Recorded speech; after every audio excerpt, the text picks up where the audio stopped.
Okay, I'm back. 12:41, March 26, 2015. Taking a walk. I've tried to wrap my head around all this. Best thing I need to do right now is not think about what happened tonight, but give you guys a better glimpse into my day. Uh, maybe, I don't know, maybe it'll shed some light on some things. I don't know. I know I need to talk about something else right now. So, my day typically consists of I usually go to bed with an agenda in mind on what I'm going to start with the next morning. Very rarely does it happen, and I'm going to give you an example of this last week. Um, I know I've said I get 200 emails a day. Let's be realistic. I don't get 200 emails a day, but I get quite a few. Um, I usually try to sort them as best as I can, and most of them, I'm sure people would like to have a uh, email or something back. I got like 4 different email accounts for different things. Right now, I still got 609 that I probably need to look at. I try to put out my junk mail. It goes right into the junk, so we've been really good about doing that stuff. And then we get notes and other things that I try to keep in here. But at some point, we've all had big email accounts. That's nothing major. Uh, Let me see. So last week, I want to get to the project board at some point. So that's my goal here in this part two. Is last Monday, my intent was to work on finances and get finances in. I mean, all you got to do is enter 1,200 and whatever things. That's what my intent was. We had some things come up like Monday. I took the boat over to the boat shop and dropped it off. And I don't care what our boat looks like that's out of service. I can get a motor put on it, and that's going to have a direct impact on what we do out there.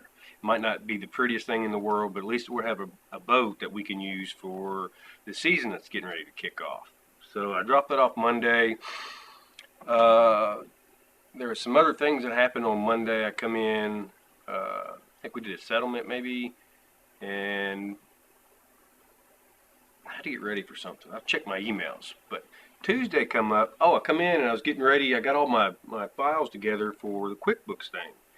And it got late in the evening after a couple phone calls and things, which some of them's fairly interesting. I need to quit saying that, I know. It was business related, like the interface it people that we was going to talk about with fundraising. I met with them to set up a couple meetings and things like that. Tuesday morning, like 8:30, I was just kind of getting in and getting my day started. I got a call from the boat shop. Said that this motor won't work. And I'm like, what do you mean? You got to be kidding me. So I stopped what I was doing. I went down there.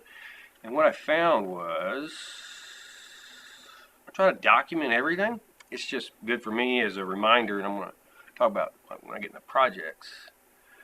Today's, what day was Monday? 19th? Oh, no, wait. Oh, yeah, it's not good. That was the crash. Monday. Let me make these small. Get me out of the way here.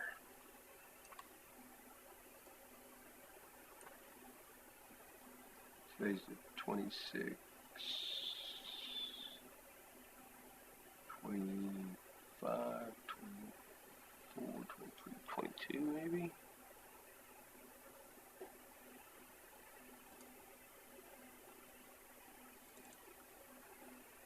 I will talk about that. This was Saturday evening.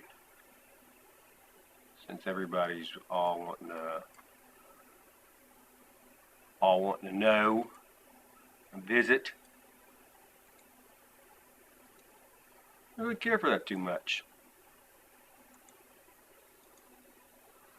Anyway, that's for another topic because we've got to talk about everything. What day was Monday?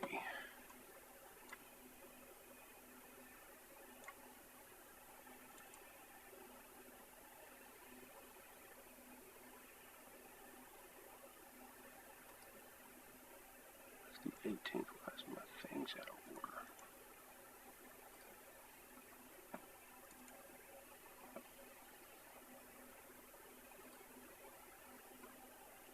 sort these real quick. Excuse me.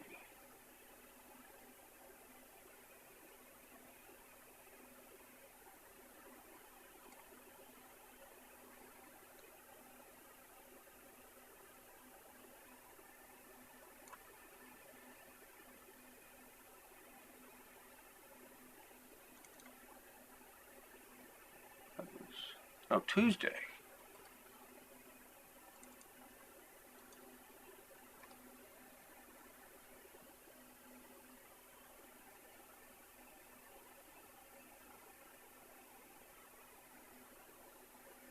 Saturday, Sunday.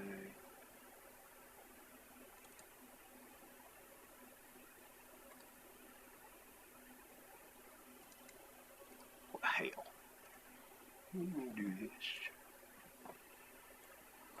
We will just see. My calendar. Got a couple things going on, apparently. What day's today? 26th, 23rd, so the 24th.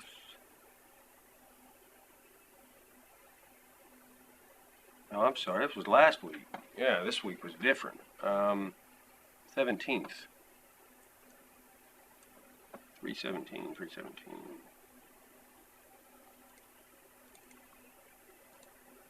Oh yeah, here we go.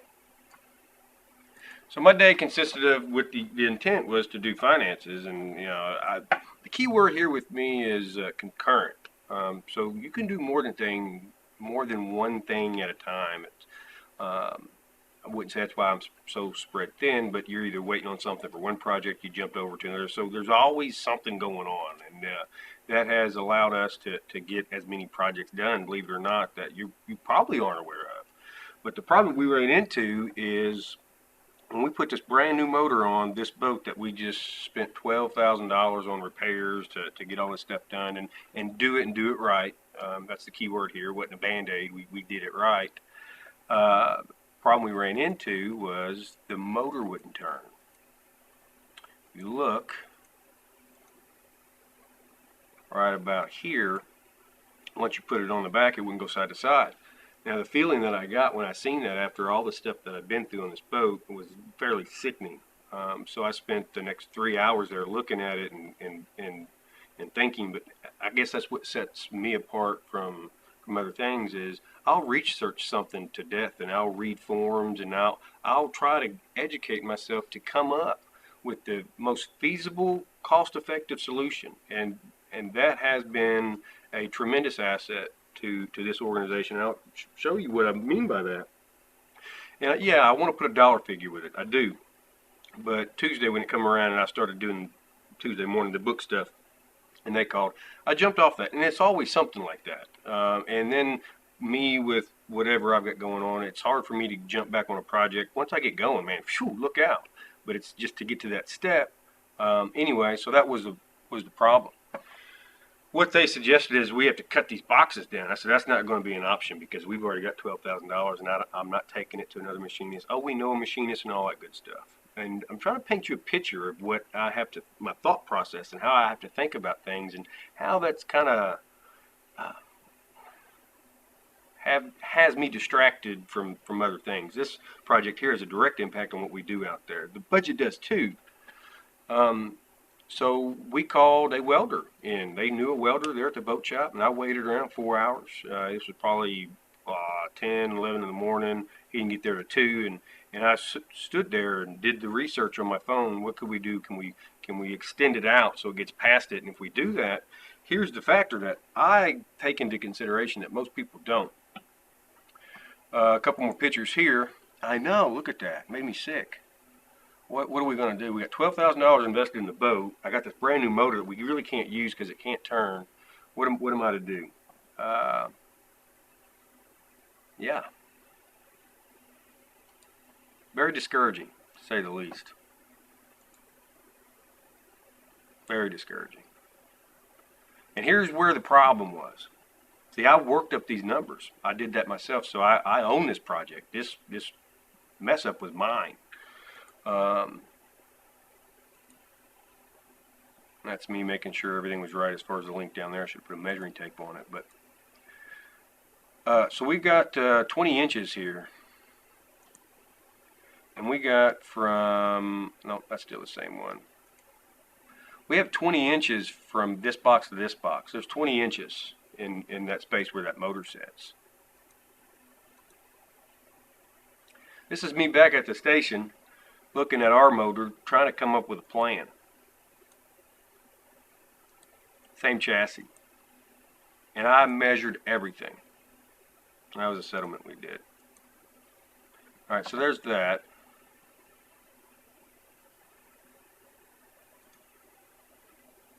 This was Tuesday, that was Tuesday, 17th, the 18th. I go back to the boat shop. So they had to pull the motor off. It wasn't going to work.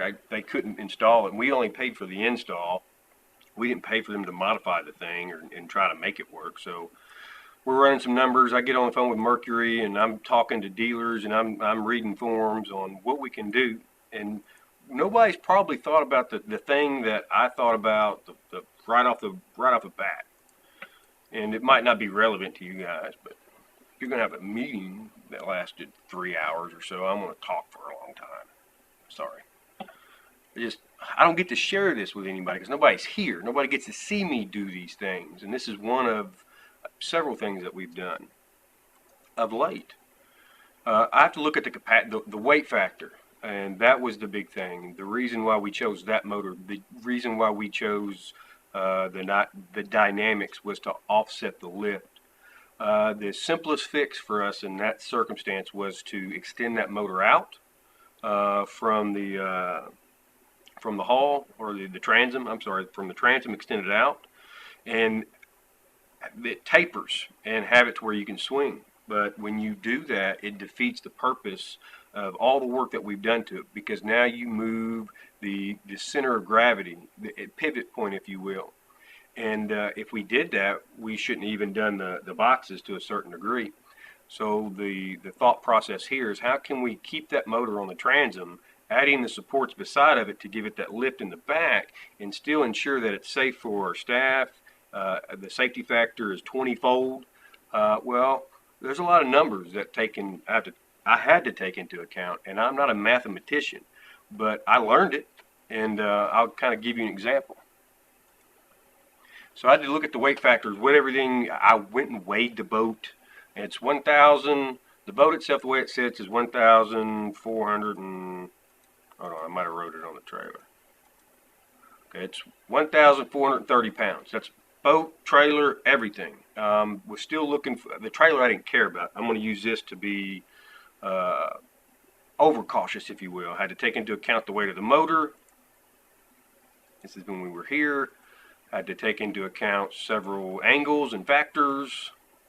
The reason why those pontoons, these lift pods, were built that way is this fuel tank was ordered based off specifications. And when I ordered the fuel tank, so again, this is my mess. They come in based off the dimensions I thought I gave them. Pretty sure, and that's what we got. And basically they said, no, that's what you ordered. I said, well, I couldn't do a whole lot with that.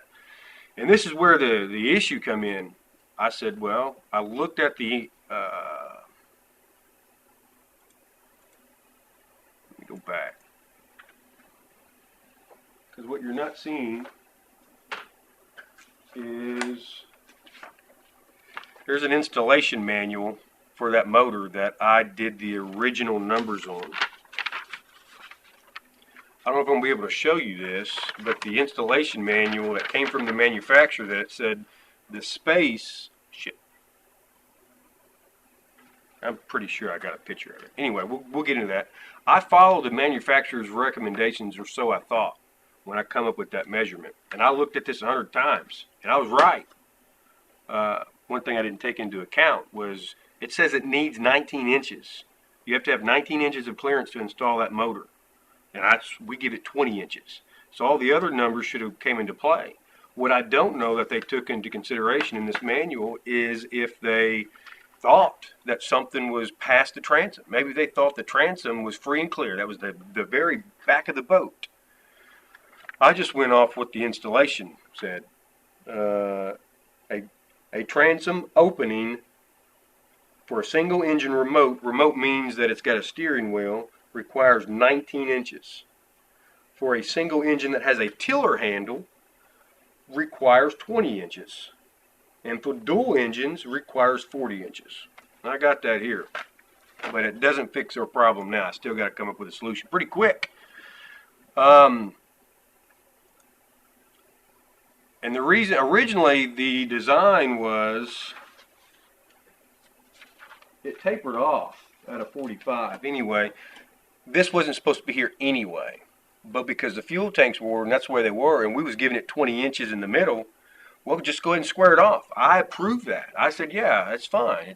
We got 20 inches of clearance there. We don't need any more. I was just going to square it off like that to give us a better opportunity for margin of error, if you will, but I went ahead and approved squaring it off. These are the numbers on the tank to make sure everything was good. This is me doing my measurements.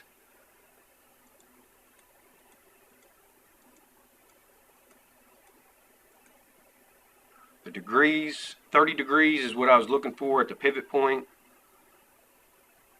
This is on the boat. I was getting the degrees to kind of measure that.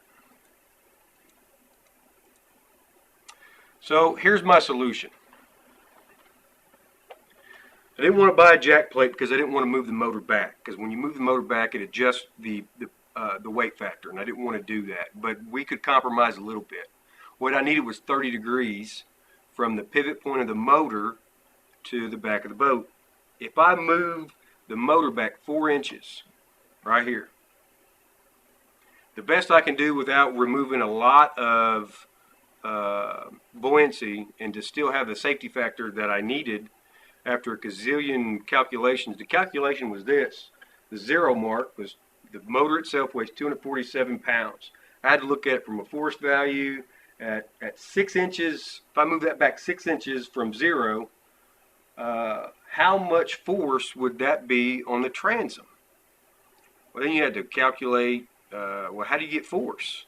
Then you had to, I got like 16 pages of notes where I Googled, and long story short, research. I had to read up on how to get force and how to convert that from Newton meters to, all this other stuff. And I don't know anything about that, but I know to do enough research to know that my numbers are right. And that's what I did. And we come up with this solution. The other thing was, if we did it 8 inches, if we moved the engine out 8 inches, how much force would that put on the transom to overall effectively reduce the safety factor, and also the more stress and the more force that it would put on the transom as you're going over certain wakes or you're in certain water conditions.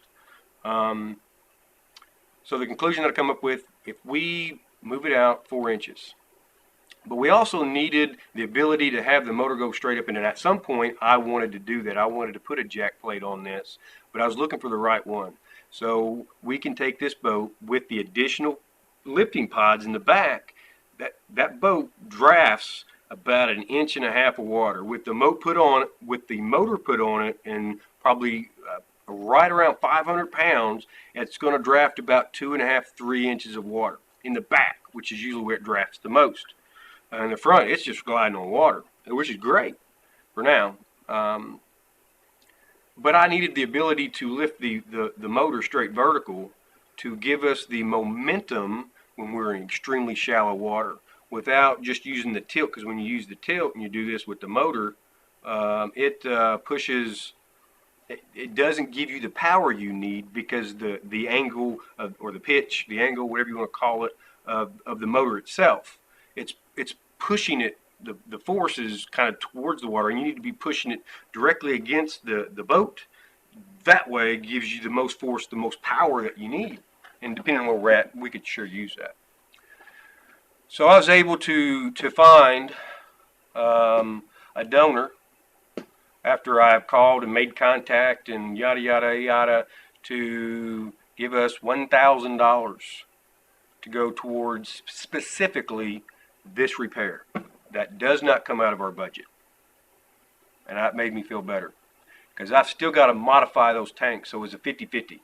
The other guy, by the way, if I didn't tell you, their machinists that come in, quoted us to repair those tanks to cut them off the way he wanted, and it was a big deal. I was like, dude, can you fix it or not? How much is it going to cost? It was almost $3,000. I said, I don't know about all. I don't get that, but well, I got to come in. I got to fix somebody else's work. I work off reputation. It's always going to be my mess up. Yada yada yada.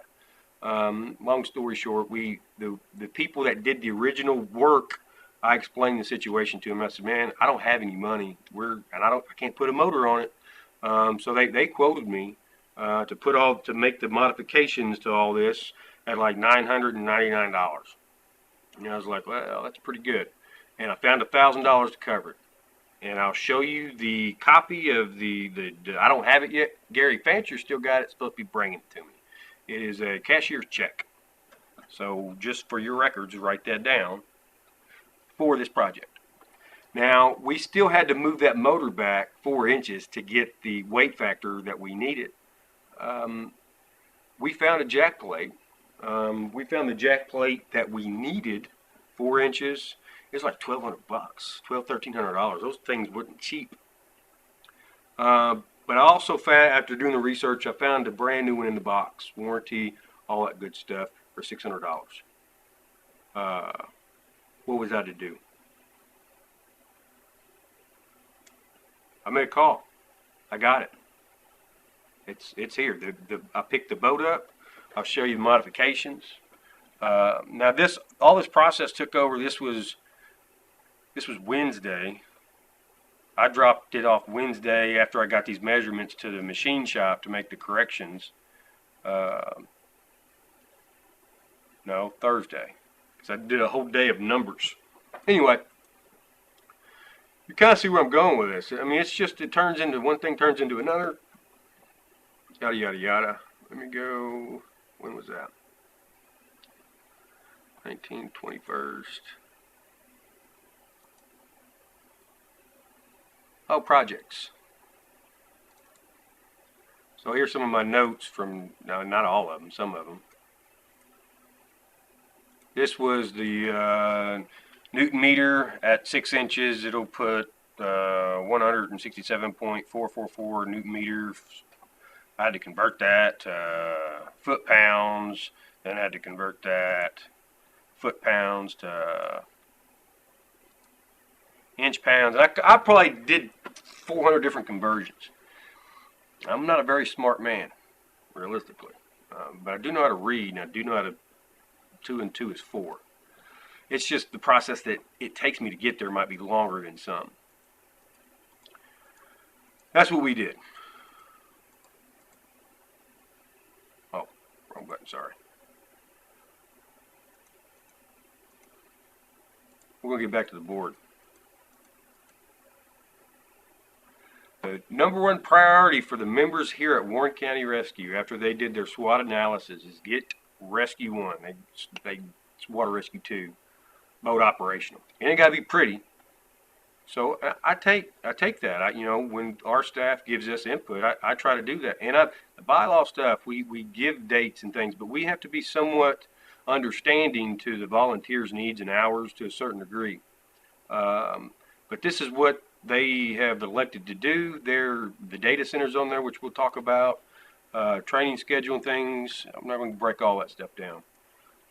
My projects typically consist of, I think about things different, and I do. For instance, we'll be in a meeting, and while I'm talking, my other part of my brain is looking up at the clock saying that don't work. How do I need to wire that in to make that work? What could the problem be? And I start a troubleshooting tree. Check this, do that, check this, and it's like that. And it's probably, it is by far a curse, and in the same breath I'm saying a gift, because I get an opportunity, and I know I do. I see things altogether different than a lot of people when it comes to certain things. But I base all that on, I might say I can do all this, or I can see the end product. I've still got to find that road to get there, and that road for me to get there includes a lot of legwork, includes a lot of research, includes a lot of understanding from start to finish. If you do X and it has an impact on Y, what's the end result? And I probably come up with my head with 40 different or end values to some of these things, including the data center, which we'll talk about. That's a whole other deal. But every day that these problems come up that has an impact on our response out to the community, that's what comes up. I have a harder time making decisions here at the station when it comes to the equipment because there's no training for that. There's no inevitable. When I'm out on a scene and I'm part of an operation, I know exactly what happens. We've been trained to do this. This could happen. This couldn't happen. The safety factor has always been there. We've very fortunate, never gotten anybody hurt. And we've been in some pretty hairy situations. Though I don't even hesitate. It is what it is. These are the factors that we have to do. Here's the trigger. Bam, bam, bam. And if those triggers aren't met, these don't happen. I can't say that for working on the boat. I can't say that for working on a lot of these mechanical things. You know, when the boat thing come up, it was more so, if I design this now in a way that it builds upon our needs in the future, I can save money down the road. Maybe not today, but tomorrow I can build it. I can design it in a way that it kind of complements itself as the years start unfolding. That's how I think about things. And that's what's allowed us to have and be successful with a lot of the stuff and a lot of the projects that we've done. Even though we've got 100 projects going on, we don't have that many projects going on when you look at the board. When it comes to, I got videos, and I'm not going to show all those, but I look at it and I analyze it, and 100 times over, that's probably one of my most critical things and one of my most downfalls is I overthink the simplest things too much, and the things that I'm confident in, I don't have any problems. I don't have any problems with operational decisions. I don't have any problems with what needs to be done. 30 degrees from the pivot point. I have notes. Somebody said you need to keep a notepad next to your bed, and when you get up, you need to write all that stuff down. Notepads, I've probably got 1,000 of them over here, and they're full. They are full. Because I do that. Okay, here's the installation manual. This is what I was talking about. Transom opening, single engine, remote, 19 inches. We gave it 20. The A right here is the A right here. We have a single engine. It's a remote. I gauged that on 19 inch. Hell, I gave it an extra inch. My mistake. I own it.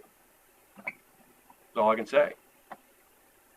If I know now what I knew then, I would do things different. But sometimes you have to live and make mistakes and learn from them. And now I know I won't do that again. Some of the books that I use for research. The jack plate, $1,099. We didn't pay that for that, not by any means. We've got this exact same one, full warranty, full everything. It's just being at the right place at the right time. And for a lot of the purchases that we've done over the years, I've been very fortunate, and I'll stand behind every one of them, every single one of them. Our return on investment, up to a certain point, which we haven't hit that mark yet. For every dollar that you think we've spent, and I don't know where it's at, if you say go sell all that stuff, I'll get our money back. That's what I'm going to do.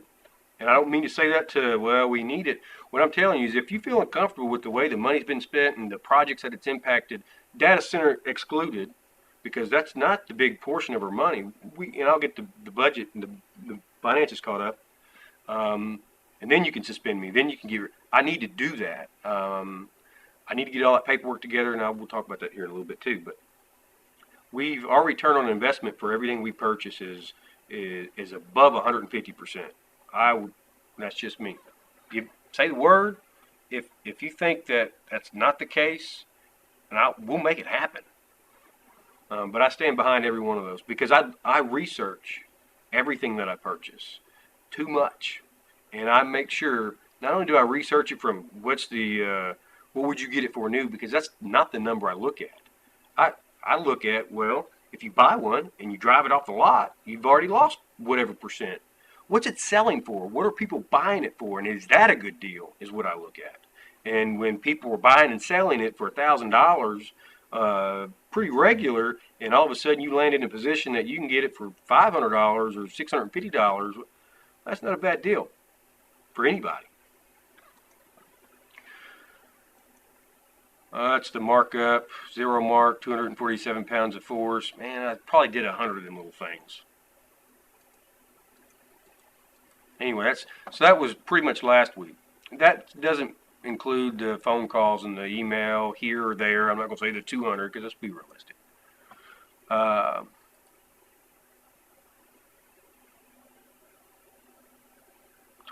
22nd. Oh yeah, it was the hospital deal.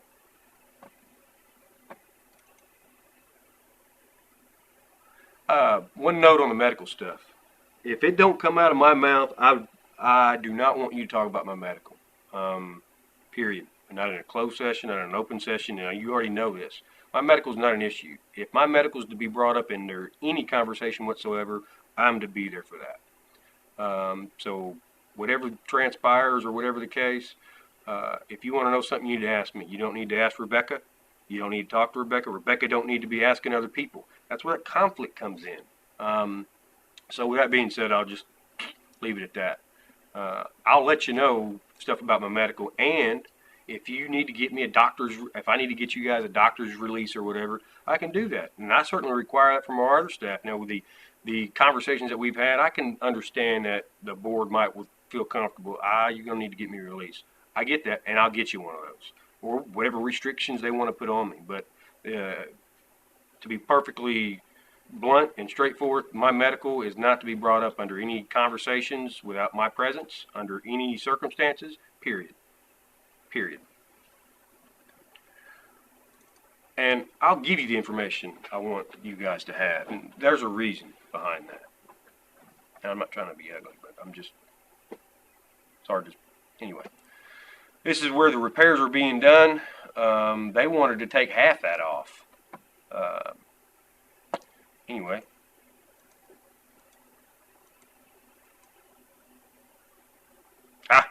Kaylee's learning how to cook. This was 2 days after or something. And that was the last 23rd.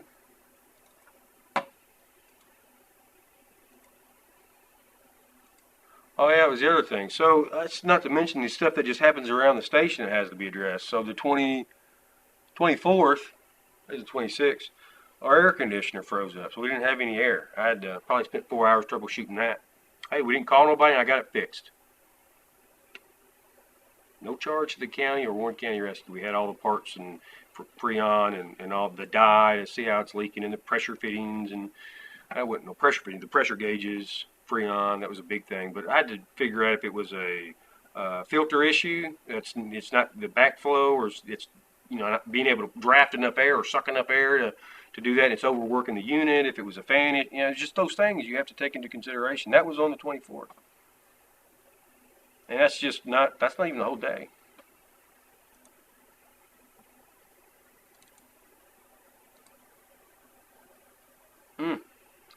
Today, the 25th. So yeah, that was yesterday, Wednesday, meeting day.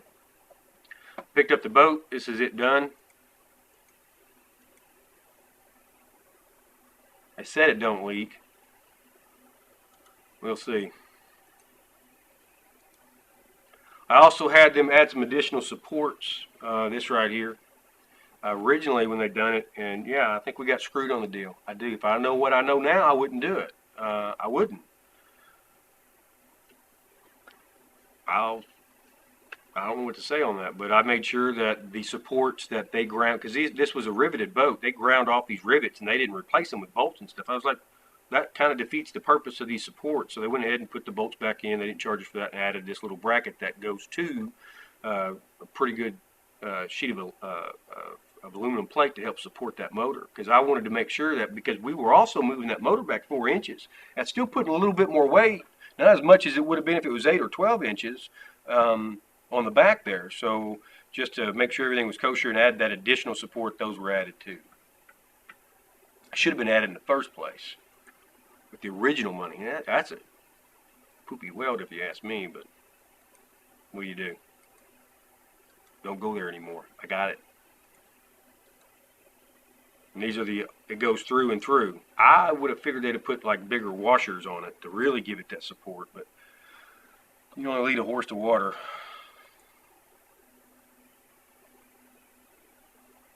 I was troubleshooting the thingamajigger. air conditioner. Did that again today, just to make sure everything was still good. So our air conditioner works.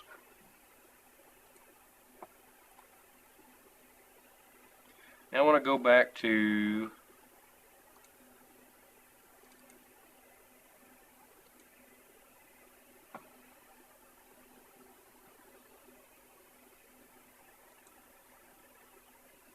let's to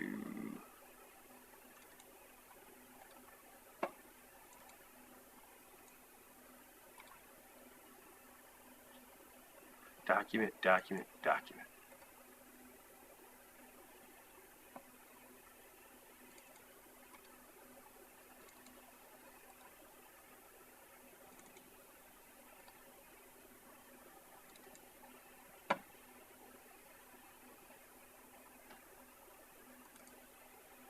Let's talk about this project board. This project board that nobody knows about, all these projects we got going on, and let me give you some background. Well, the reason why a lot of people don't know about these projects is because a lot of them were assigned or issued to complete to members that aren't here anymore. They left 2 years ago during that big fiasco. Some of them were day-to-day stuff. Other than, you know, probably the data center type stuff, not a whole lot of new projects other than the stuff that we would be doing anyway. And let me explain that. Let me see if I got a better picture. So, department bylaws, complete SWOT. Okay, the SWOT analysis might be extra, but that didn't affect me. We had a guy come in and Kurt do that. Department SODs. Every year we should have a committee that reviews those, and we haven't done that since 2007. Well, at least the ones that we're using, my understanding. So yeah, there's an issue there.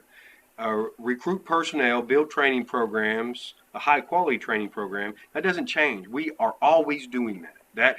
That's not something that never been done before. We're always trying to recruit people.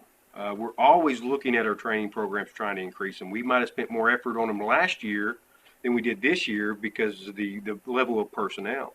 Complete Water Rescue 2. That is a new project. I'll give you that, but we've known about this project for some time when we got the new motors. The issue was addressed with the board before we even put the new motor on there and what we should do. Yeah, probably too much funding was spent on that. I'll take the hit on that. What the concept behind that is we're going to do it right. Let's do it right the first time. If that's all we spend on it, we even talked about moving budget monies from the other boats back to this boat and then just being done with it. If you look at our budget over the last 5 or 6 years, no major dollars, when I say major dollars, anything over $500 have been spent on these boats. We've been running them into the ground. This was the year for this particular because the grant impacted, the new motors impacted that. We didn't do a whole lot with the other boats. So Water Rescue 2 was a new project. For the most part, I'm aware that the board knew about it, especially the stress cracks and things. Fixing the accounting system has been brought up before, maybe not to the degree that you guys know after that video. We're definitely past that, but the accounting system it all evolves around QuickBooks to make things more efficient for all parties involved. That it's efficient. I should be able, or the treasurer should be able, or somebody should be able to go in there and click a couple buttons and it processes quarterly payroll. They should be able to go in and do a couple things to reconcile the bank statement, and there definitely should be a checks and balance. You know, what goes out, I'm either entering and or I don't have any control over that. I submit a receipt with a form that said take it out of this category or whatever, like we do with accounting. And that's just for, good practices, but I'm okay with doing this. I just need help getting caught up, and that's what I said before. Get me caught up because we started getting behind a year and a half, 2 years ago, and the snowball effect. The finished data center. It has been brought to my attention that I spend all night on the data center, and I want to articulate that.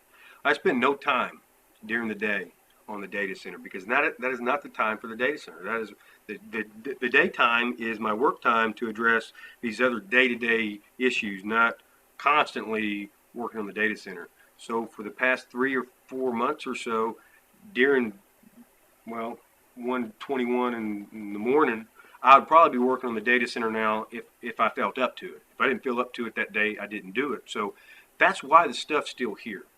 that's why the stuff is still out there sitting where it sits, because we went through multiple months of the back and forth with the uh, storm shelter. I just left it alone because it was such a hot topic.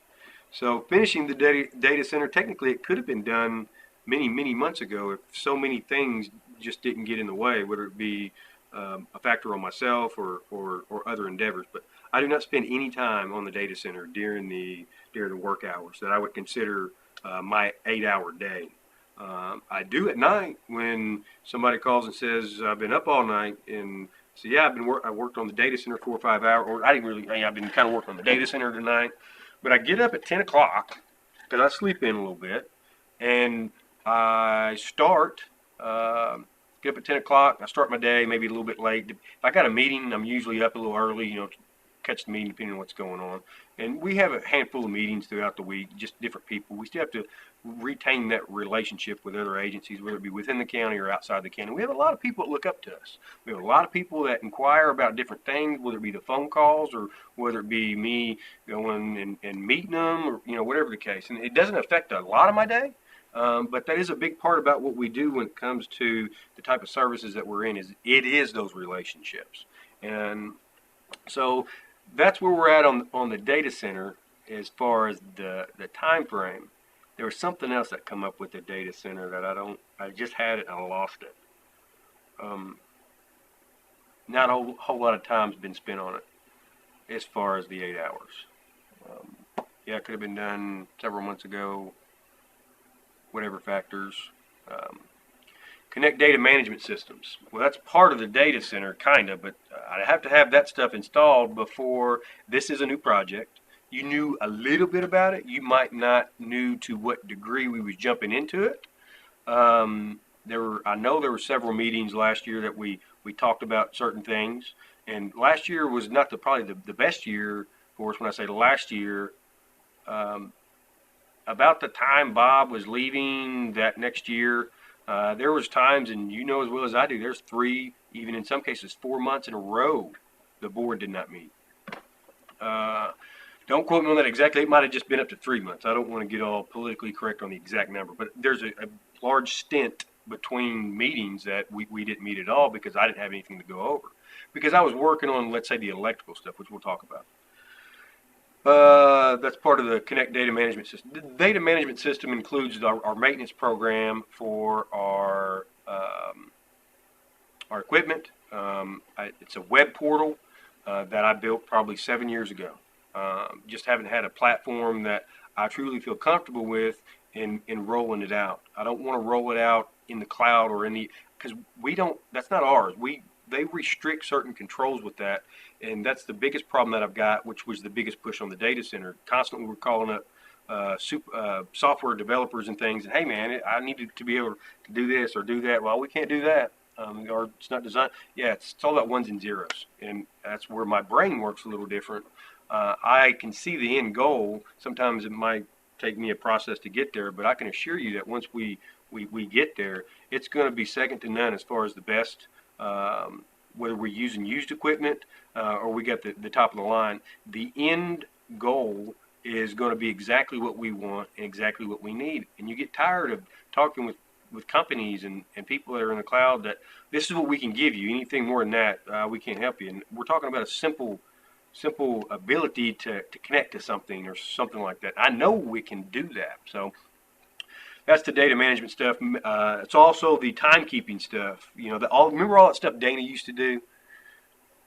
The data management system, that is that system. And I understand the concept of not depending as much on volunteers and going to an automated type system. But from my perspective, what most people don't realize is for the past 8 years, my volunteers from a Monday through Friday thing, where we got things done, was work inmates.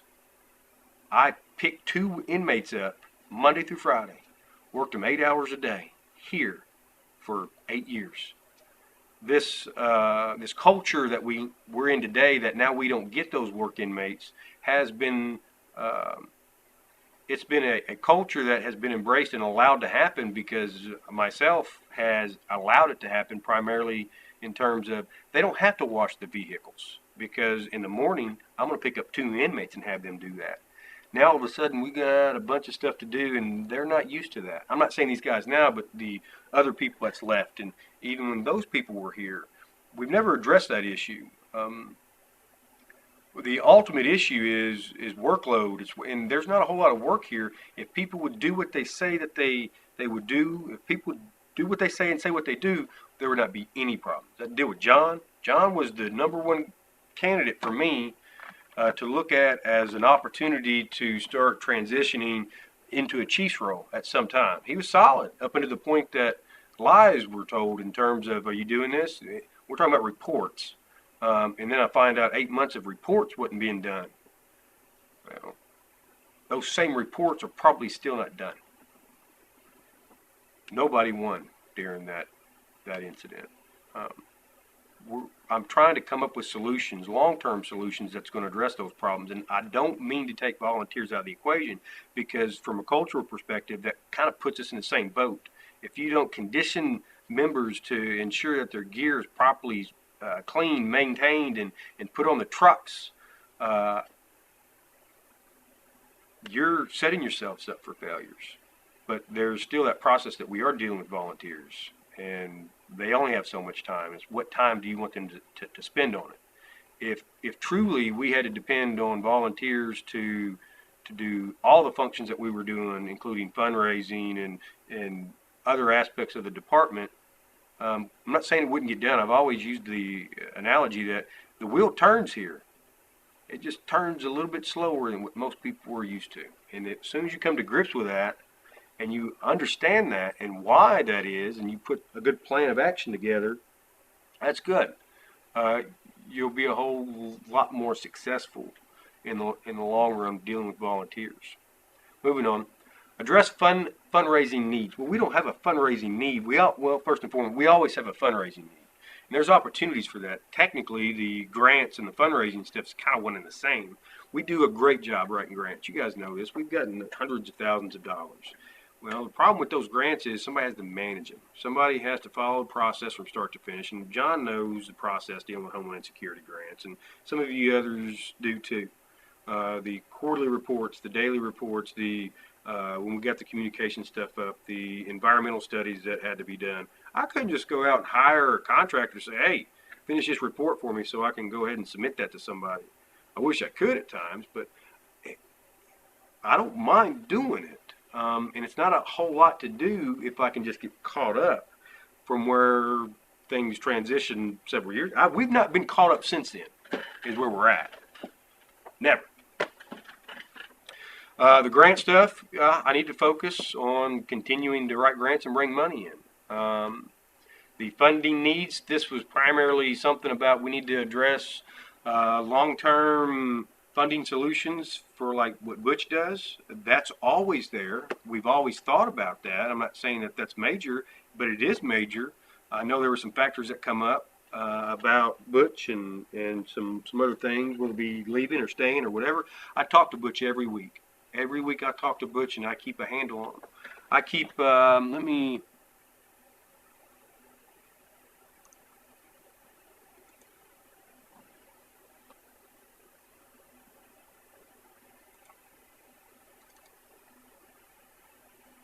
funding, finance, and budget.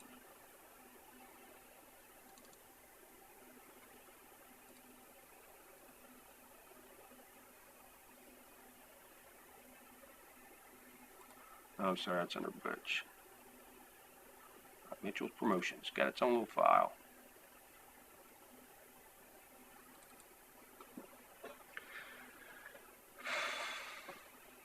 I don't know if anybody's ever even seen this.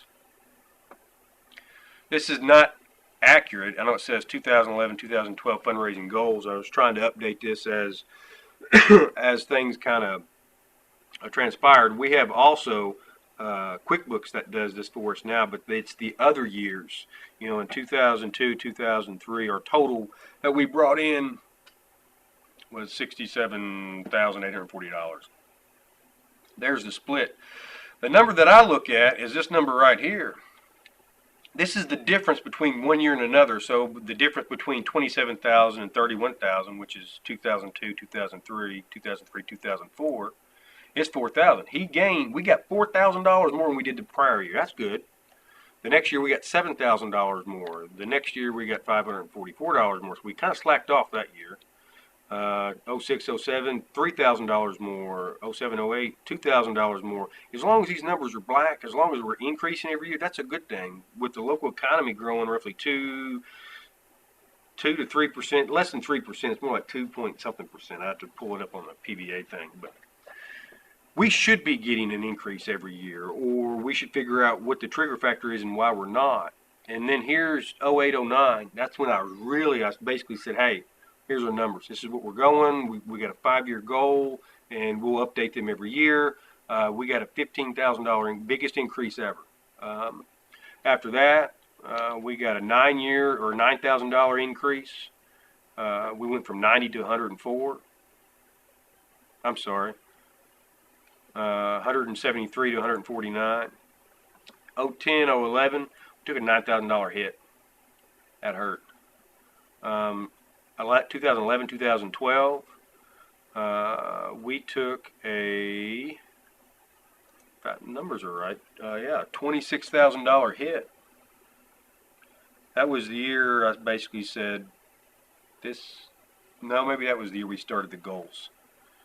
Yeah, because that's 2011, 2012, and this is my spreadsheet where I started keeping track of a lot of things, and including the number of donors. That's where I started making maps, and that map that took me to paint our picture of our donors, that took me like 3 months. But it wasn't just me sitting down working on it for 3 months. It was in between this and that and some other things. It's all about concurrent. How many things can you do concurrently but be effective? So we got on a little bit. We got a $2,000 ring up, and then last year we took a $2,000 hit from our goals. This year, this is where we were at our last settlement. We're at $61,000. What this tells me is we're short $32,000 to hit our goals. That means on a monthly basis, he's going to have to bring in $10,000, roughly $10,000 a month for us to hit our goals. Now, these numbers here were an average, a monthly average based off 2010, 2011 up.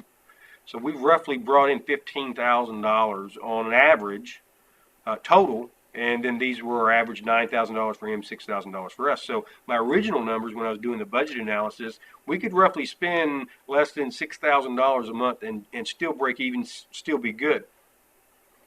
And then we got our 5-year totals, 8-year totals, and this is basically on an average, a 2010, 2011 number of donors. Kind of see where I'm getting at. So I mean, I'm a data guy. I can work with data.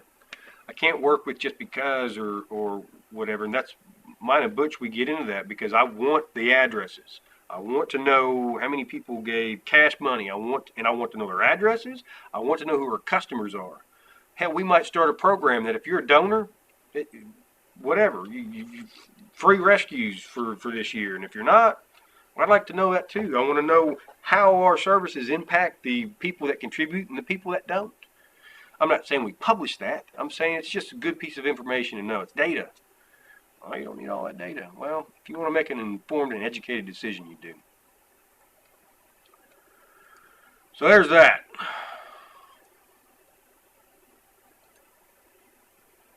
This process was figuring out a plan where we can get that data. How can I give these guys something in the field? And I got a solution for it.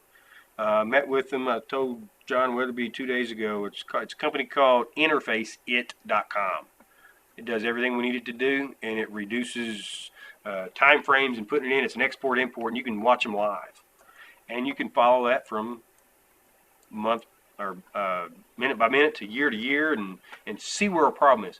Because we need to start isolating. So the not homes. You got a 15% not home rate. Well, with a community that's got 36,000 residents, residential partials, 36,000 residential partials.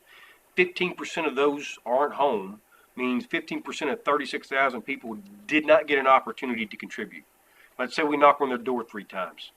They're not there. They check them as, we're final for this year, we'll catch them next year. Nah. Those are the people I want to market to. Those are the people I want to send a mailing to. I don't want to send them to everybody.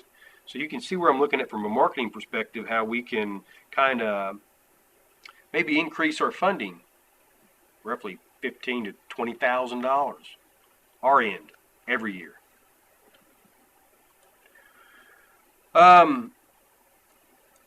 Finish public information portal site.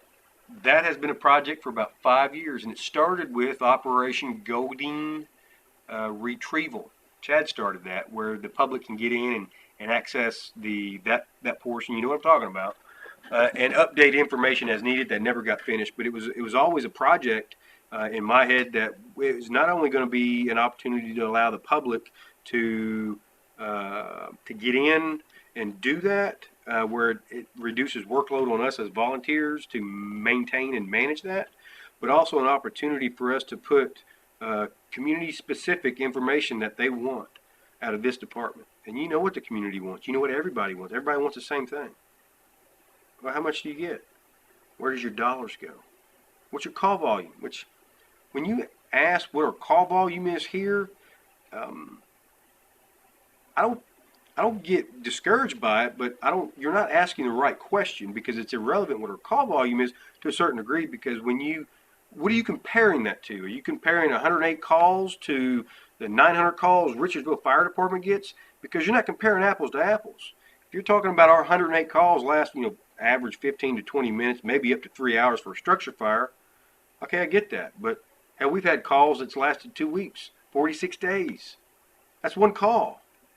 So I think when you ask how many calls do we get, how much time do we spend on calls?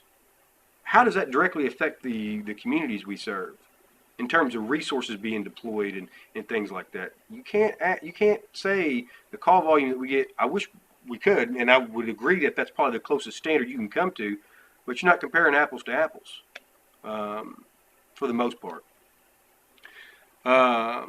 So that was, anyway, to finish the public information portal. We can put that information on there to educate the public, and we can tell them we got 108 calls. Oh, that's nothing. If you don't need all this stuff, you only had 108 calls or whatever. That's average. It goes up and down. 1 year we might have 120 calls. How many of those were out of the county versus in the county? And again, what was the total on-scene time? What impact did we have? Let's talk about the impact that it has, those 108 calls.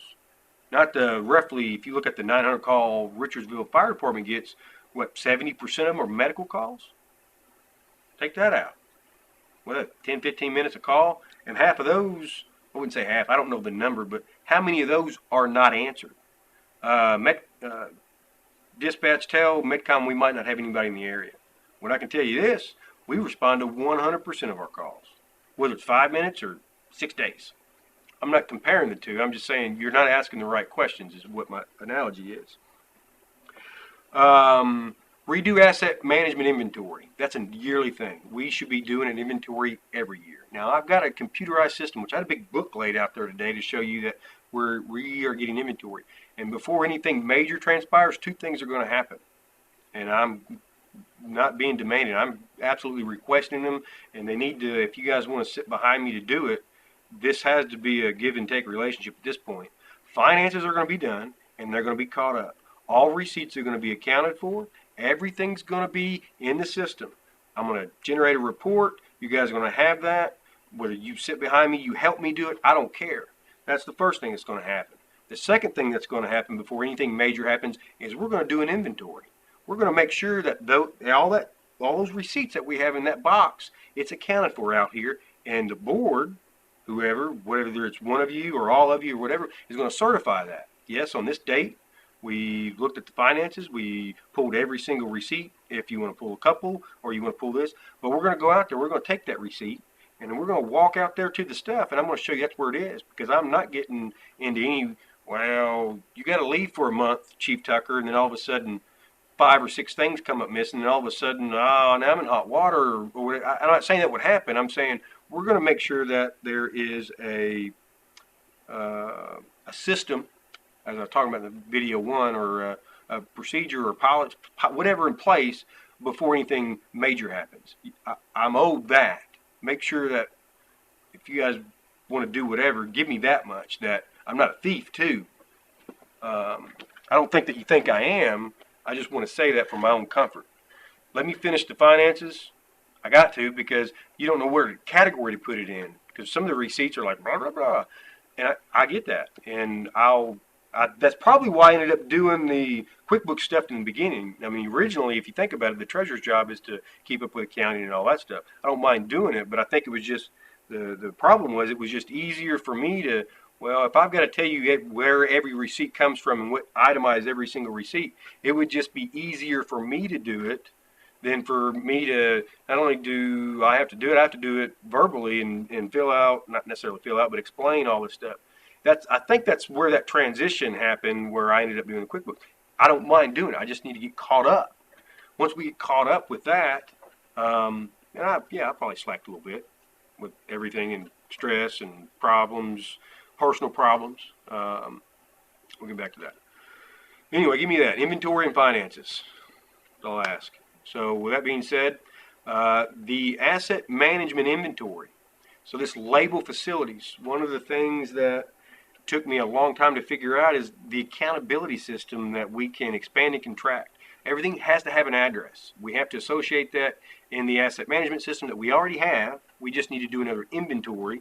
But we need to put the location for this piece of equipment needs to be right here. So when I pull this up, I know where zone 2, 3, 6, 7, 8 is, whatever it is, and we've got a system in place for that. But do you understand how long it took me to figure out that system that works for us after reviewing and researching the gazillions of systems out there for inventory management, but that will also work with our data center in terms of, yeah, we've got the RFID readers we're going to put on stuff at some point. We've already got it. That when you leave a building with it, it's going to track all that stuff. It's going to track the usage of it, and it's going to flag things that need to be maintenance. That takes out the human factor of, do we need to service a truck? Well, the system's going to say, no, it's been gone, or it's going to download the hours, or it's going to say, hey, the truck's at a scene, and you push a button on the fancy iPhone or iPad or whatever, even your personal devices, and it's going to do an inventory of the truck. We've already got the technology. I don't have the infrastructure to kick it off the ground, and I'll be more than happy to show you some of that. A lot of the coding stuff behind that was done many years ago and been updated throughout, but the full system's never been implemented because we've not had a platform to test it on. It's certain aspects of it has been tested. You want to talk about slick, you want to talk about a time saver. So these are things that I think my thought process has always been long term. It's never been short term. It's never been about today. It's always been about tomorrow. And that's where my brain works, and that's probably some of the issues that I've got because I think too far out and I don't address the stuff that needs to be addressed today. I try to do a good job at it, but rest assured you guys are, and you know this, we've got a good program, we've got a good system. And to do the stuff that happened tonight, because we couldn't come to the table, let me show you some other stuff we've been doing. The dive truck, it's been an ongoing issue. That has been the original intent when we bought that, because we're working with volunteers. We're to a certain degree, a lot of that work, I don't know if you guys know this or not, most of that work, other than the engine and a lot of the electrical stuff, was done by jail inmates. If I didn't have them, a lot of that work wouldn't even been done. Somebody's got to be here to do that. Somebody's got to be here to facilitate that. Hands down, I'm not going to tell you, and I don't want to give up a paid position. I love this. I'm the best person for the job under the right circumstances. Obviously, these aren't them, but I'm the best person for this job. Whether it be the chief, the paid position, whatever, I'm the guy. Period. And that dive truck has gotten to the point that it's gotten to because of several factors. Primarily, we got the jail guys. Do I get turned off when my intent when I bought that was to get that going like 2 weeks into it. I remember first getting on there. That's perfect. All we got to do is throw a couple stickers on it. The reason why we bought that truck is because most of the stuff we've got out there has a story behind it. We bought that truck because we made an incident or a response to Logan County. It was a drowning in December when our dive truck and trailer got there, and it just wasn't enough. We didn't have enough room. We didn't have enough space to make an adequate deployment. In my mind, we couldn't store all of our equipment. We had 3 other trucks hauling stuff. It was a mess. I said, if we're going to start making these out-of-county responses, we've got to get one truck. I can't have all these resources coming out for all this stuff. And that's when I told the board we need to get a bigger vehicle to haul our dive team when we go to Logan County, when we go to the neighboring county. I didn't buy that to go across the country. I bought that to help our neighbors. I bought that to help us go down to boat landing and not have to take 3 vehicles to do that. But I also bought that with the intent that it was going to be in service quicker than it was. But we depend on volunteers. We need to inspire our volunteers. Todd was all over that truck when it came in, and the things that he could do with it. I mean, you ought to have seen his eyes light up. And it was nothing but joy to me to say, you want it? You got it. Go on with that project. And you guys know, other than John, how that process worked out. It was always, well, while we're here, we might as well do that. We always dug a little bit deeper, a little bit deeper. And even me, a lot of times, is like, God, you can't go up to a volunteer and say, let me rephrase that. You can. You can go up to a volunteer and say whatever you need to. But understand, when you start bringing morale down, you lose productivity. There's been many conversations that Todd and I have had on that truck. We didn't see eye to eye, but I needed something going, and I can tell you this, somebody that's got the ability to do the job, and it's a quality product at the end, and you're not paying anything for it. I don't care how, probably the thought process that you guys might think right now that I've got all the keys and whatever, but you don't want to, don't agitate them, don't do it, same, not necessarily saying, it's definitely not. Sorry, it's almost 1:48, 2 o'clock. Don't bite the hand that feeds you. We learned that a long time ago. Todd fed us. Todd made sure all of our stuff was running. Todd had his way of doing things. I understood that. I didn't like it. Nope. But most of the stuff that I do, you guys don't like. I get that, especially the last 3 months. A lot of stuff our volunteers here do, I don't like. I wouldn't say it like that, but in a nutshell, I don't mind it. I'd probably do it a little bit different, but we can't do that. You might think, well, you're doing that now. No, I'm not, because if you see the volunteers that we have now on the day-to-day basis, every day, how their 5 minutes here and 20 minutes there impacts the department every day, then you'll understand. But the dive truck, yeah, we need to get that project done. I get frustrated with it. It's rolling. We can have it go down. I have it go down the road right now. We'll get it done. I wanted to write a grant on it, but it would have taken me too long with everything else. I say that. Oh, that's what you're saying. Everything else. I'm not saying it's a problem. I'm saying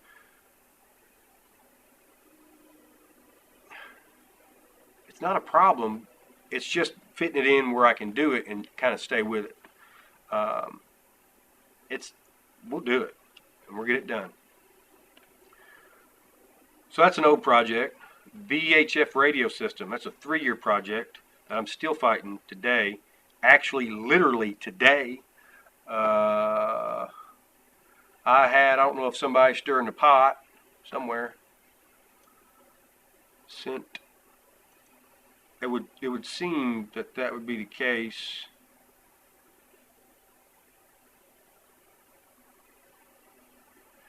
Apparently,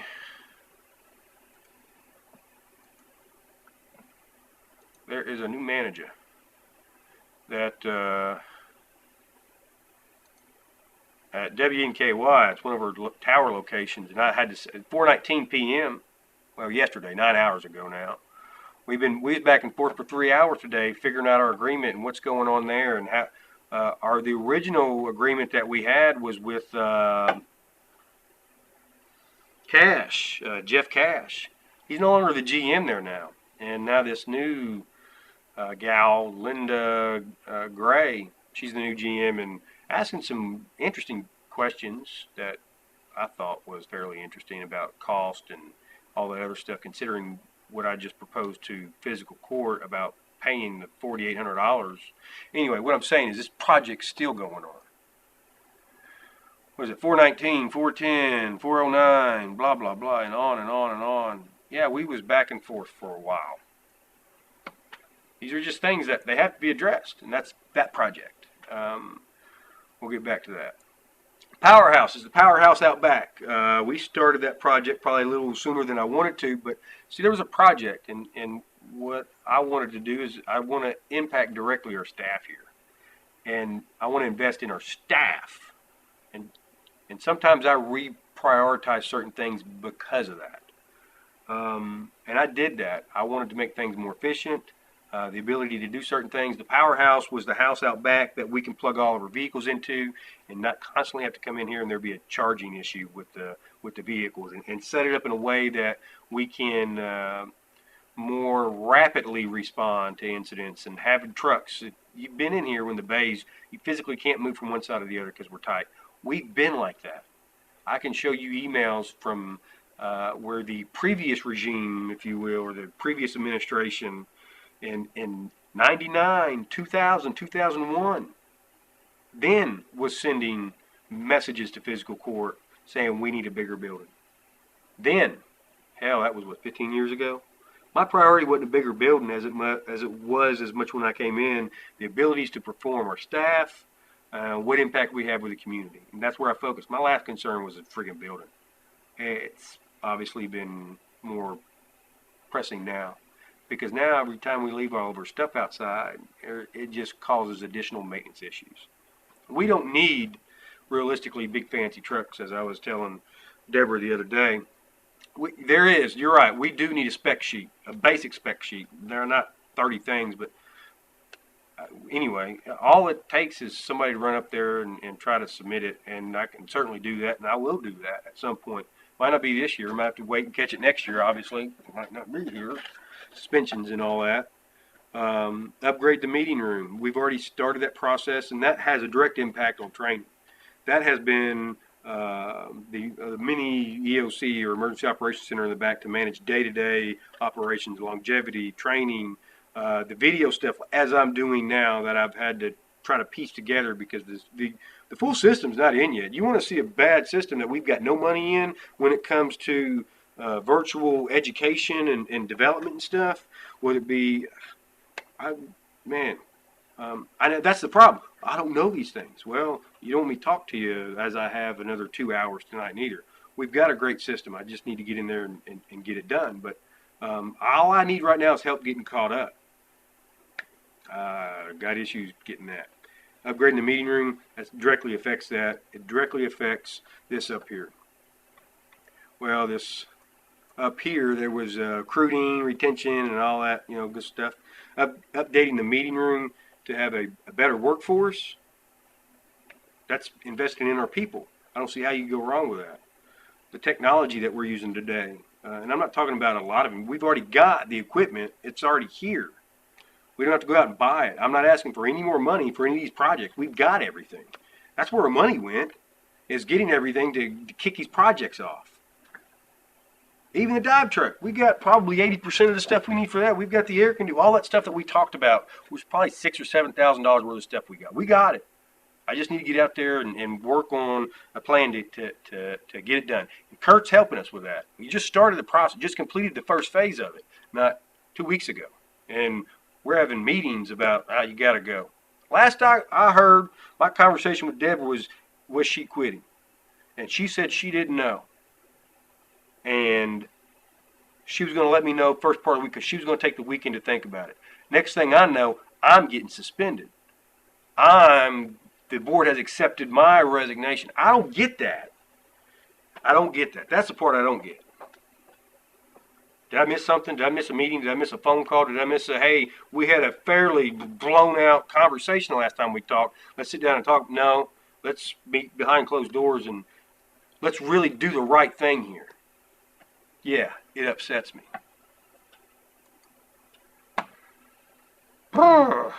Retrofit truck 4. I got $20,000 for that project.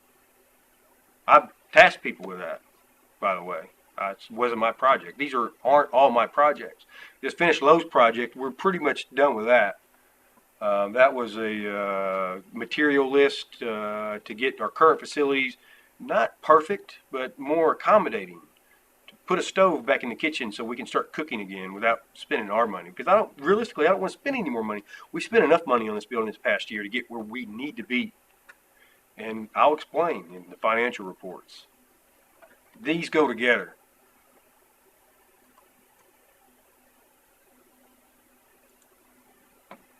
This is the repair and upgrade fence. Bob wanted us to do that 2 years ago. I've got all the materials to do that. They're here. That's what we spent our money on. We spent our money on all these projects over the years that the board and myself has thought about ideas, and at some point said we need to do that. A fence being one of them. Finish the electrical room. Well, I can't put charging stations and stuff that we needed that would have a direct impact on our equipment and charging things. Balance the load, and if anybody, and I get nobody has a whole lot of experience behind it, electrical and wiring and gadgets, the mine like this, I'm a Tinkerbell. I know these things. I get these things. I have no problem with my work. And yeah, I reached out to the guy at the Justice Center that apparently some people got some information, and that's who's supposed to be touching this stuff. No, that's not the case. He's come down here. He's seen it. I told you that. I've also had him come in after the fact too. Wanted to make sure everybody was on the up and up. So these things that you might not think that I'm doing, I'm doing. I'm reaching out to James Malcolm is his name, by the way. I do need to finish the electrical room. The electrical room also serves as our records and archives room. If you go in there right now, you'll see two great big filing cabinets to allow us the ability to keep up with all these changes that we've done in the past 11 years that we've never documented. That's not here. That should be here. That's part of our history. It's part of our heritage. It's part of our corporation. It's part of however you want to articulate it. To run a good business, we got to keep good records. And that goes obviously for finances, but everything else that we do too. To not have that double standard. To not have that 14 days, we got to post a special meeting. There was no process given to the other board members or the other general members. There wasn't even a page put out that there was a special called board meeting to even articulate that we were going to go into closed session and or come out of closed session to make any actions, to vote. You have to vote outside of closed session. If you don't give the general members the opportunity to even be there for that, I don't see how that's right. Now where's the double standard? I'm just saying, I'm not making problems with it. I'm just saying that this is not the only time, maybe to this degree it's happened with me, but it happens all the time. And that's the part that I want to ensure that there is there is a procedure for that. There is to ensure that continuity from day to day is there, and not because you guys know that you know this. We submitted Rebecca Robbins to physical court. As I talked to Deborah, and she come up with the list of names because she's on when their terms are up. I submitted Rebecca's name to physical court to say, hey, our board says they want to resubmit Rebecca Robbins for 4 years. I told you then Rebecca doesn't need to be on here. I know. It's a conflict of interest. That's all it is, and has created problems at home. That's why I'm not there. We don't blame it on that. Well, they sent back we're not putting Rebecca on the agenda thing because she's on there for another year. Rebecca knew that at the time. I'm not up for another year. I'm just doing what I'm told. We never submitted another name to extend a board member's position, even if it was just the board that did it, to be politically correct. We're just going to go with it. That's what I mean. And I'm not saying we don't intentionally do it. Well, we forgot about it. Well, let's have a process. Let's have a check sheet. Because we're doing that internally from day to day to ensure that there's a systematic approach to things. So people like me now don't get the wrong impression when bad things have to happen. Well, now you're not on the board. So if that's the case, Rebecca shouldn't have voted. She's got a conflict of interest. The chairperson or acting chairperson only has a vote if there's a tie. Rick and or Deborah, I don't know which one's up this year, but one of the two is up, was not reappointed for another term after we submitted Rebecca and found that she's on for another year. That leaves John, Vince, Clint to vote tonight. I'm just saying, I'm not going to make a big deal about it because I want you guys to come back to the table and I want you to do the right thing. Because all this stuff that you guys did tonight, as bad as it struck me down, as bad as I think that things could have happened, well, it was bad tonight. And I'm not going to sugarcoat it. With all that, twice now, I'm asking you to come back to the table. Talk with us. Not talk with me, talk with the board. Be here tomorrow, Thursday. If you want to make an impact, be here tomorrow for my meeting. And I'm not asking Deborah Williams or I'm asking a board member, because it's not, I've said it, and you're probably getting tired of me saying it. It's not Andy Tucker, it's the position. And you know as well as I do, the best person for the job is me. And I'm not tooting my own horn. I'm not. I'm the most, whatever you want to call it. When it comes to what we do every day, there is no more that I hold true. And that's what I've been trying to do. I've been trying to get us back on the right track to being everything that I know we can be. And this process that's happened, that's transpired, nobody wants to be a part of that. Nobody will continue to be a part of that process that happened tonight. I wouldn't want to work for people like that. I want to work for Warren County Rescue and the citizens we serve. I don't want to work for a process like that. There has to be a balance. There has to be a give and take. There has to be understanding. It can't be a dictatorship. It can't be it's convenient for me today and I'm going to do it this year and not do it that year. And my problem is I got attention to detail. 90% of the times I don't say anything because it's just easier for me not to say things or bring up things because it's just going to cause conflict, obviously. But yeah, there's a lot of things that aren't as transparent on even my case, and it's not with the intent, it's not with the purpose. It just happens for whatever reason. But I'm required, and I know that and I understand that. It might take me a little bit to get there, and I understand it from a board's perspective too. Once this is brought up to our attention, we should take corrective actions, regardless of what it is, in terms of ensuring that the right policy or the right procedure is there to ultimately directly affect the people that makes the impact out in the community. Not that affects us as board members or me as a chief. That didn't happen tonight.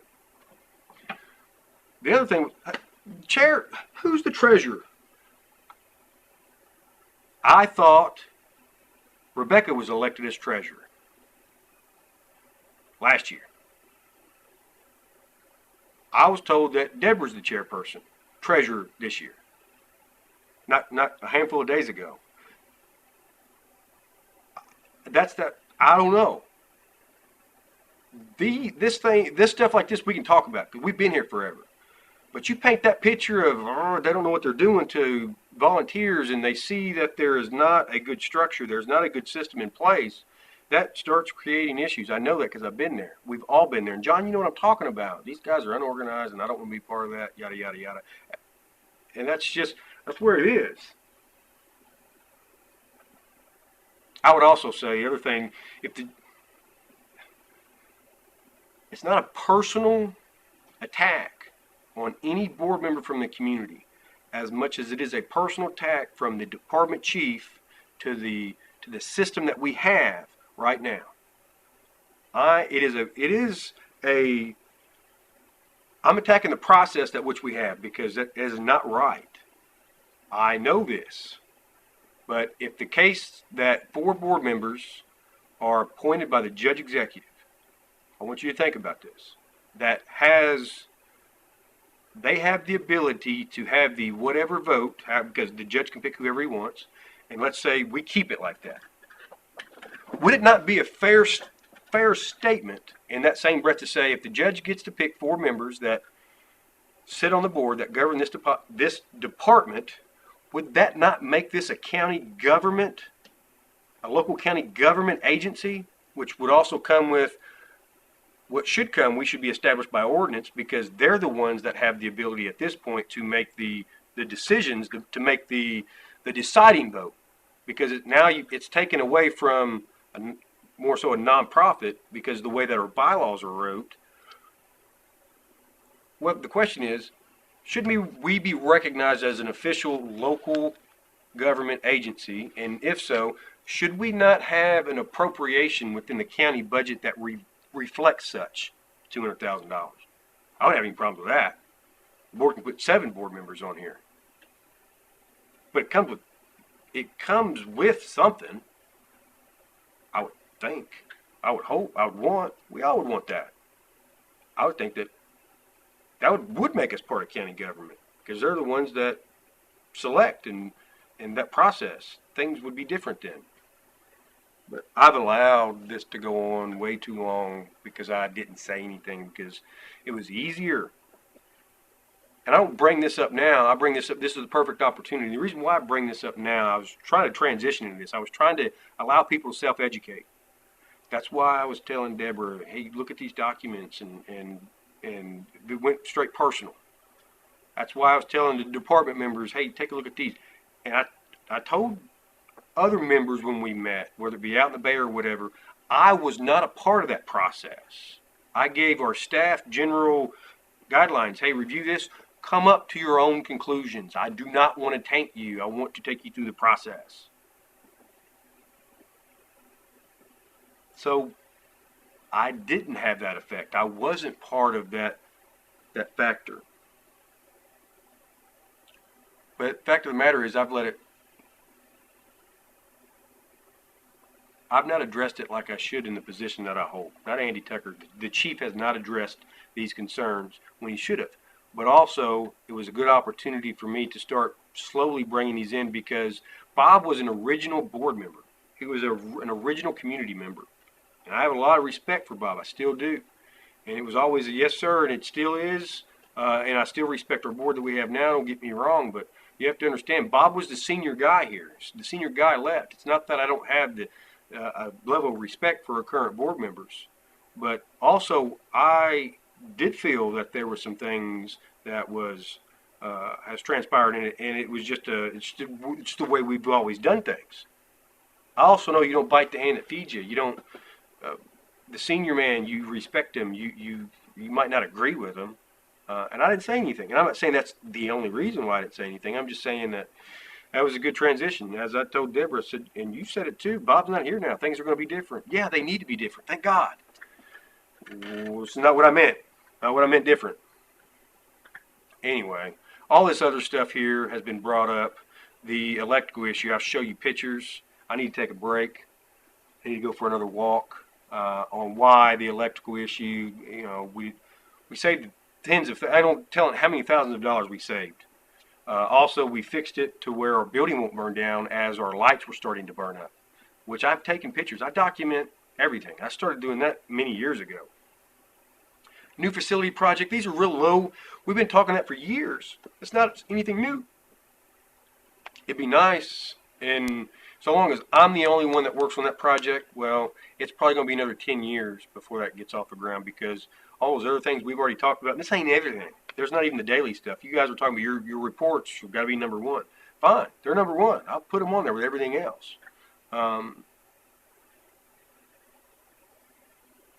It's be another 10 years before we get that done. But if I had some help, or at least help getting caught up, I might be able to move or shift some things around. What does caught up mean, Andy? Getting the finances done, completing the bylaws and the stuff that nag us kind of every day. The finances would be a major weight load off my shoulders. I'm not worried about it. It's going to be a process for me to get all that stuff in there. Because originally I was worried about the chart of accounts because my thought process is 15 years down the road, how do we want it? And I can certainly make a whole other video on the chart of accounts, which I haven't done yet. I told you I was going to do, and I'd be more than happy to. Bay maintenance, that's an every year thing. Finish a summer trailer. That trailer I started 2 years ago, whatever the case, it's getting us by, but that's not the end product. Retrofit Mobile Command 1 or a little trailer, that's been a project. It's been an ongoing project. Todd started it. Hell, how long's he been gone? And it's just kind of set there. Prepare for an audit. Obviously, that was something that we had all talked about because we need to start looking at that. And that's also something, was also an additional trigger factor that set off, well, let's look at everything. And it should be. Finish the equipment washing station. That's part of our maintenance program. It's an everyday recurring thing. It's not like, oh, we got to finish the washing station like it was just brought up today. And Clint knows we've been talking about that for 2 years. Finish shop area in the bays. We're probably never be done with that, but the insulation, it gets too hot in there in the summertime. There's no ventilation. We need vents in there to suck the heat out so our dry suits don't get so hot they start sticking together, and we got to send them off and spend another $200 or $300 on repairs. Complete Water Rescue 4. We did that. No, we didn't. We've got it where it was going, and let me tell you, that project was interesting. That boat that we had out back that's been assigned, I know 4 different members over the course of 6 or 7 years. That was our reserve boat. That was the best boat we had. That boat should have been in service before what we call Water Rescue 1 now, because the weight factor, because the stability. Now we got a new motor on it. The reason why it was considered a reserve boat is because the motor we had on it was a piece of junk. It wasn't reliable. And if you don't have a reliable motor, you just don't even have a boat.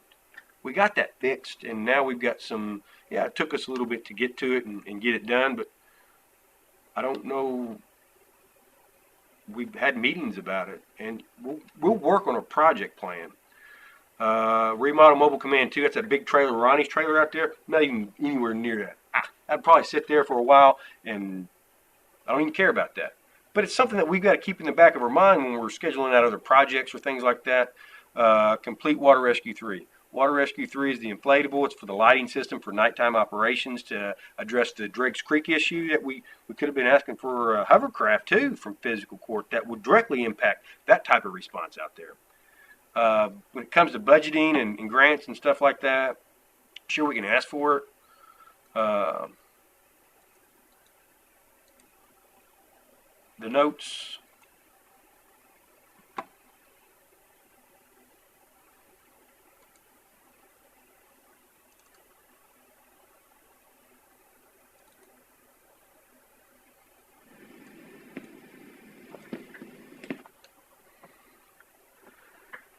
I do my research, guys, and that's what sets us apart from everything. And when it comes to the projects that I've been involved in, that research takes time. Call me learning disabled. I don't care, but in order for me to ensure that the best possible outcome, this is the BAC project. The biggest bang for our buck. I don't just jump into it, kind of feet first and just willfully waste our money. The project, every project that I dive into, I do a project management thing and I plan it out, and you're going to see some of my notes because I look at it from 100 different ways to make sure and again instill that we are doing the best course of action with the little funding that we've got to make that $1 that got donated to us turn into $100 or $1,000. That's what we've been good at. We've been good at taking nothing and making something. And we can prove that. Just walk out in the bay and really put a dollar value to it, which we'll do. We'll get the finances done. There has been a process in a lot of these projects too. It's the first Thursday of every month. First Thursday of every month. We talk about the list. I've got that pecking list. Most people hate it because I give people an opportunity to communicate. What's your thoughts? What are these? I might not say 100% of everything because by the time I get done with that, there's nobody left standing there. They're either falling asleep on the floor, they've already left. But I do that for a reason, not because I like to hear myself talk. Sometimes a video, sometimes pictures can speak louder than words.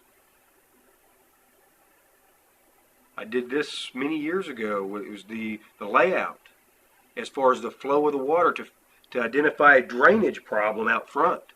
That problem. So what are we saving? What's the county saving? And that's not what it's all about. Because, like I said before, it's not about me doing these projects. This just helps us get by, to help us facilitate, ensuring that we can make a more appropriate response for the citizens' everyday needs. And if you think you're operating the best interests of them tonight, and yeah, I'll be selfish on that, I don't think so. I don't think so at all. The decisions that were made tonight were, if you want my personal sense, because I didn't get an opportunity, because there wasn't a process for me to address some of those issues. It was all personal tonight and was anything but in the best interest of the staff members here and the citizens we serve. Make no mistake, what transpired tonight does not need to get out any further than it's already got now. Because if you make an announcement that I've been suspended, and understand, I am not threatening. You think that shit that happened last time, there won't be nothing here. And I'm to a certain degree, I'm kind of proud of that because I appreciate my guys standing behind me. But also, it's everything that I've done up to this point, I get an opportunity to see it all get thrown away. And you understand when I say, come to the table, let's talk about this, because I don't want that to happen. And this little meeting that happened tonight needs to be reevaluated, needs to be rethought and said, you know what? Maybe we kind of jumped the gun. I didn't know what we was going to be talking about, or maybe you did. You need to reanalyze that. Consider it we just a talk, and I'm good with that. If you want to have the real deal, do it right. Give the department an opportunity for you to open the meeting and say we're going into closed session. Kick everybody out. Do your 3-hour meeting. Come back in open session, then vote, so everybody can see it. Come to the table. Nobody wins. I've got 100 million things I can say. I'm not. I do my research on everything.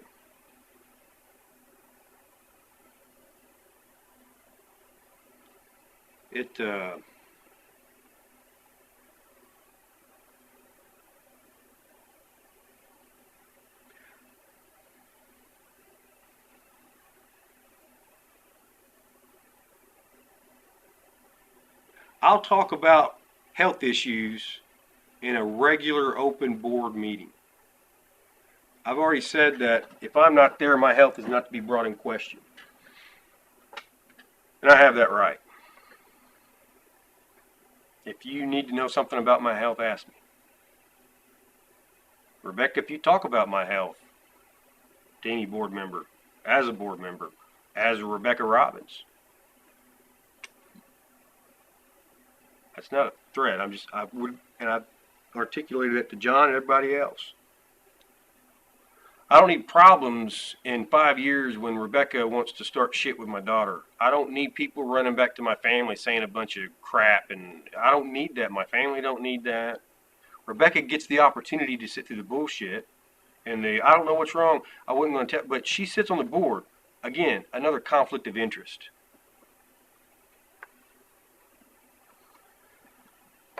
I'm not going to go through all these paper things, but this would be the, I know it might not look like much, but there's actually a system there that assigns a location, and there's actually a thought process behind it. Took me a little bit to get there for inventory. That's the label in the building. We have to label all that stuff. So label building is one of the projects up there. It would help if we labeled the building first and then done inventory. Not just, we need to do inventory, let's go out and do it. Just saying.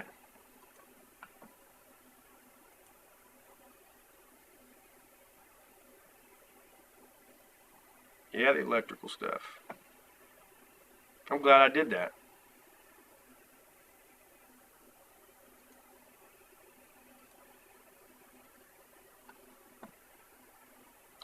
I can't do that in 5 or 10 minutes, and I know you're not saying that. I get that. Well, we should have hired somebody to come in. Well, yeah, I get that too. The design phase, a lot of the projects that are in my mind, by me getting also the opportunity to do this, got me to lay out some future project designs and some information and knowing what we have here. I got more information, more abilities. Well, that's not prioritizing. I get that. It needed to be done. It's been issues that we've been talking about for several years. Our generator blew up because the people that we paid to install it and the inspector that came in and inspected it obviously didn't know what the heck they were doing. And I can show you pictures of that. So even if we paid somebody to come in and do something, the chances of them doing it right and the amount of time and effort that they would have to put into this would have been stupid. The county wouldn't have paid for it anyway. I mean, probably realistically, in a nutshell, to track every wire, to pull all the wires out and just rewire the thing would have probably been the simplest thing, but that's not realistic. We got a system to go off of now. We fixed that problem. I mean, yeah, I need to finish the wall and stuff, but the panels are on, the covers are on, nobody's gonna get electrocuted. The timing, we talked about the blow up the surge voltage, transient surge protector thing.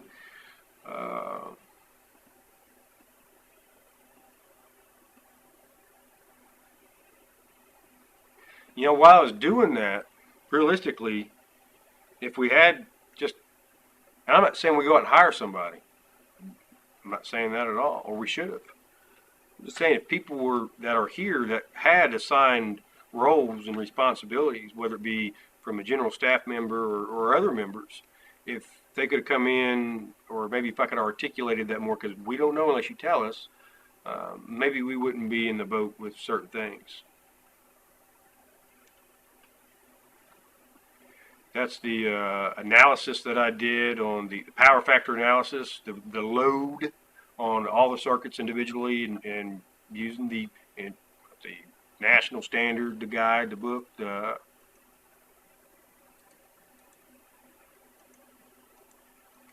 I'm going to jump around here because I need to go for a walk.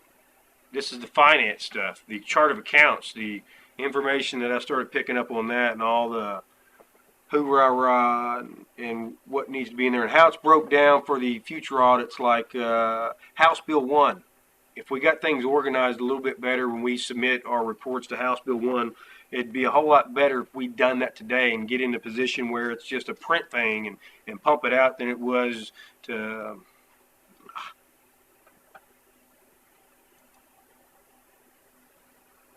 All this is the research I did on QuickBooks, chart of accounts. The thing is putting the description on what each account is for. That's why you put it in here, and that's how we're going to get continuity from day to day and person from person. So when I'm not here tomorrow and the new person comes in, and I'm not saying they do finances, I'm saying, or the new treasurer from year to year, you put a system in place that ultimately allows the best opportunity for success once a transition is to occur. You want them to be successful, you put a plan in action to instill or to allow them to be successful. And if we don't do that, if I don't do that, if we don't do that, we need to reevaluate why. We should be doing that. All right.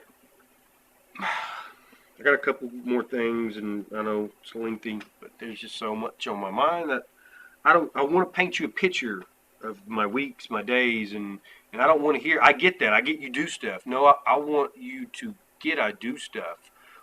Not if I'm not doing the data center. What are you spending all your time on? Trying to make us more professional than we've ever been.